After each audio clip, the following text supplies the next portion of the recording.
My fiancé of 5 years just dropped the polygamy bomb right before our wedding, and I'm starting to think his spiritual friends have something to do with it. This situation is just so strange and uncomfortable, and wherever I turn to support, I always get brushed off with "it's not a big deal" or "well, he just asked," and I lack any real support or validation. I can't go to my parents, so I'm hoping a bunch of strangers on Reddit might offer more help than my social circle did so far. I, 28 female, and my fiancé John, 28 male, have been together for, as the title says, about 5 years. To understand the dilemma, I need to give you some background. We both came from very religious backgrounds, though it affected both of us very differently. John became a problem child, running away, causing problems, and eventually finding a crowd his parents would not approve of. Most of the members of this group were a part of the LGBTQ+, smoked pot, engaged in protests, and were either atheist or practiced different religion. Although some of the members since have left, this crowd became his current friend group. I won't go into details about each and every one of them, but the main ringleaders are Alex, 35 non-binary, and Avery, 33 male.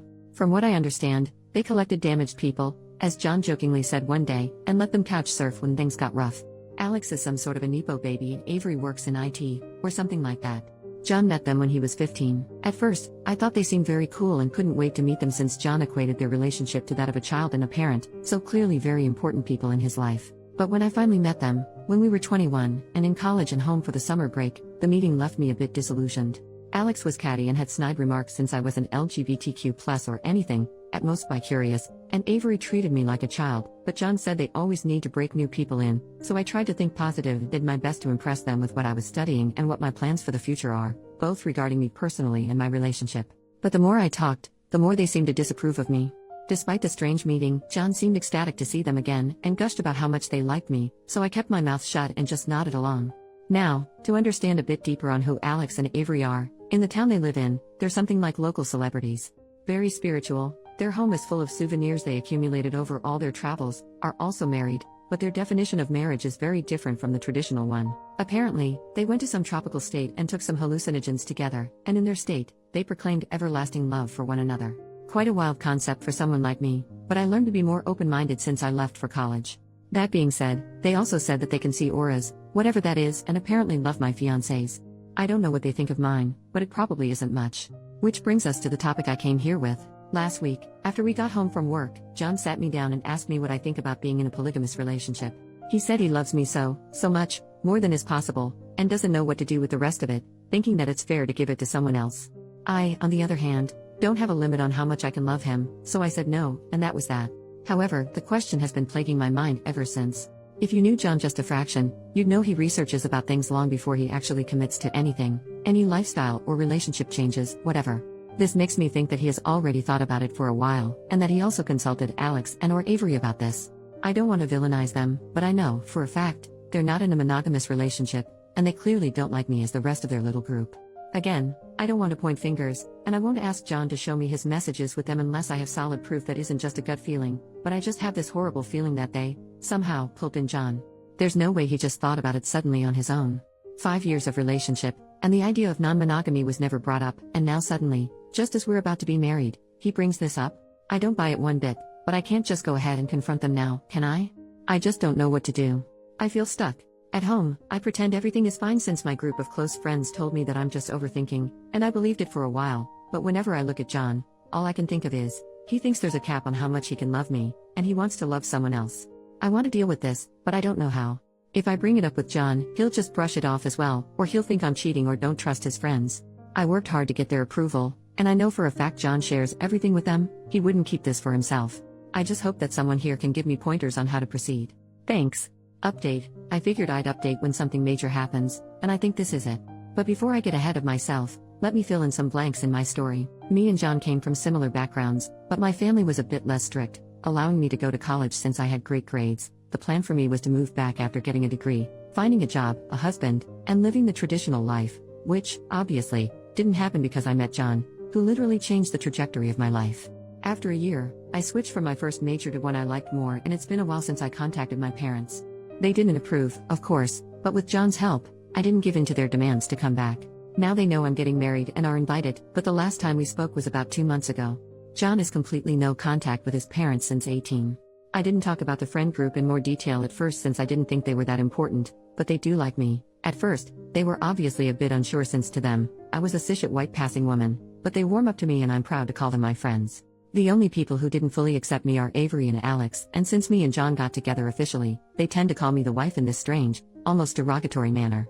It's not an important detail, but it gets on my nerves. Lastly, John is aware that opening up the relationship would lead to me being intimate, physically or emotionally, with other people, but he said it's a great chance for me to explore my bi side, though I haven't expressed the desire to really be with a woman in a committed relationship of that magnitude. Now onto what happened. I shot a message to John 2 days ago that we need to talk. He works from home, I don't, so as soon as I got home, we sat down to have an in-depth conversation about his proposal. I think he knew what it's going to be about and I had the feeling he seemed almost guilty, but I ignored that and basically word vomited everything that's been on my mind. This is embarrassing because I wrote down most of what the comments advised and was prepared to have a mature discussion, but by the end of my easily 15-minute rant, I was in tears and he had to hold me, otherwise I'd crumble completely. The gist of what I said is that I'm hurt that he wants to screw other people and that he doesn't care that I'd screw other people too, that he believes there's a limit to how much he can love me and that I can't see where this all came from, that he just sprung this on me out of nowhere just a few months before we're to be wed. We tried to have a mature discussion, yes, but by the end, he was frustrated. He did apologize for making me feel less than, but said that my outlook on an open relationship is selfish. What it all boiled down to was that he feels he didn't have enough time to find himself before he committed to me, which is bullshit because he didn't show any signs of wanting more than I could offer. We were very happy throughout the 5 years. I really believed I met my soulmate. I realized that, since we were engaged, he seemed to talk more to his friend group, and by extension to Avery and Alex. Again, I don't want to paint them as these cartoonish villains, they're really interesting and all, but now I want nothing more than to scratch those self-absorbed, smug smiles off their faces. In the end, I demanded to see his phone, and he was shocked. We had a rule that we can see each other's phones, but we don't share passwords or anything since relationship is built on trust, and neither wanted to be a prison guard in the relationship. Nevertheless, he unlocked and handed over his phone, and I searched his messages, even deleted ones, and found nothing out of the ordinary. Then I checked the call log, and guess freaking what? Hours-long calls to and from either Avery or Alex. I was fuming, and asked him what the hell does he need to discuss with them this long, and mind you, these dated months back. John eventually caved in and admitted it was them who brought up the idea of open relationship, but they also talked about everything else since they're such role models. John admitted that he started getting cold feet a while ago and needed a safe place to discuss this. I guess I, his wife-to-be, am not safe? Please make it make sense. Why even marry me, then? He promised we'd go to a couples counselor and fix all of this, his issues with marriage, the open relationship thing, the whole 9 yards, and that he'd book an emergency session with his therapist. That he loves me and wants nothing but to be with me. It was late, so we went to bed. Despite how messy this all sounds, I was a bit more reassured by this. I genuinely love him, even if my post doesn't reflect that very well. Though many people said to just leave, I want that to be the last resort. I was willing to jump through hoops to make this work. But guess who's the idiot? This morning, I woke up to an empty apartment, and a message on my phone from John, saying that he needs a few days to think this all over and needs space. He didn't say where he was going or when he'd come back. I called and messaged everyone I know, but no one can tell me where John is.